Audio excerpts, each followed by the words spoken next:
Wani feno.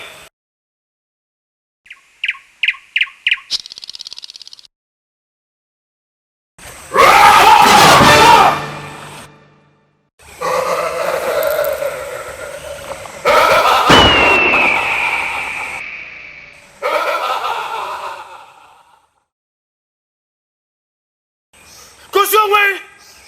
Asiki koshongwe.